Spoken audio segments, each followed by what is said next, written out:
আসসালামু আলাইকুম দর্শক, কি অবস্থা সবার? আশা করি সবাই ভালো আছেন। আল্লাহর রহমতে আমিও ভালো আছি।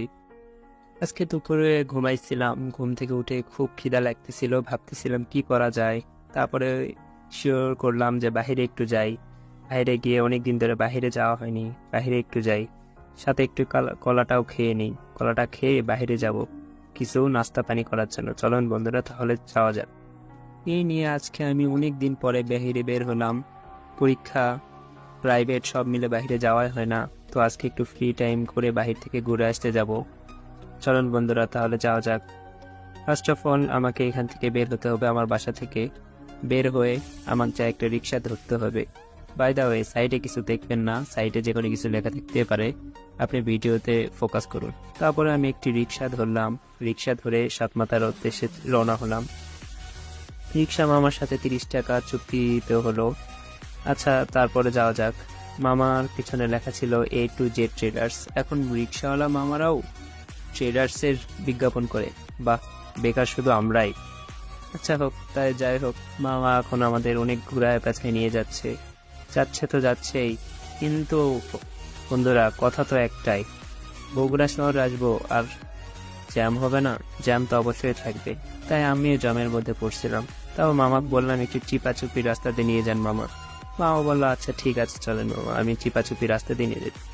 তারপর আল্লাহ কাক যে কি বললাম, এমন চিপাতে নিয়ে যাইতেছে আমি মনে করছি হয়েছে যা, আজকে যে আমার কোন জায়গায় নামায় দেয় না। তারপর দেখলাম মামা অভিজ্ঞ হয়ে আছে, যাইতে আছে যাইতে আছে, আমিও মামার পিছনে পিছনে আসি, কিছু বলতেছি না।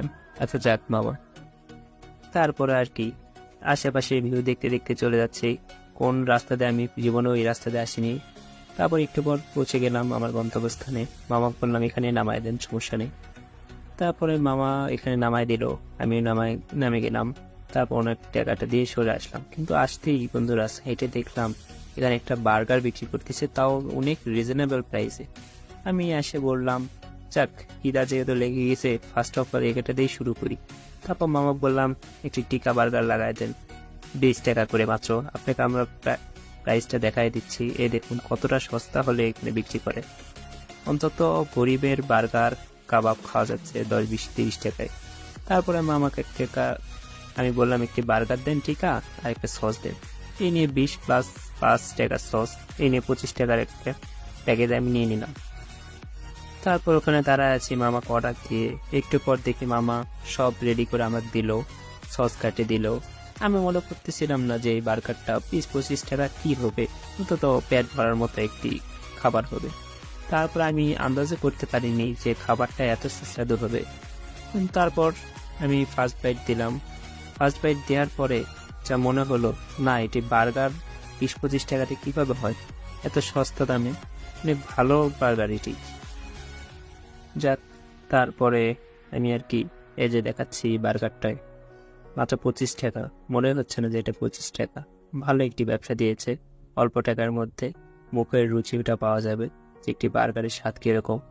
তারপরে ওখান থেকে আমি খেয়ে দিয়ে বের হয়ে এদিক দিয়ে যখন হাঁটতেছিলাম, তখন হাঁটতে হাঁটতে হঠাৎ করে দেখি বামের সাইডে চট ফুচকা বিক্রি করতেছে, তাও নিজ ইচ্ছে মতো টক নিয়ে। তা বললাম 5 টাকা পিস যেহেতু, তাহলে খাই কয়েকটা। এভাবে খেয়ে আজকে দিনটা আমি শেষ করলাম।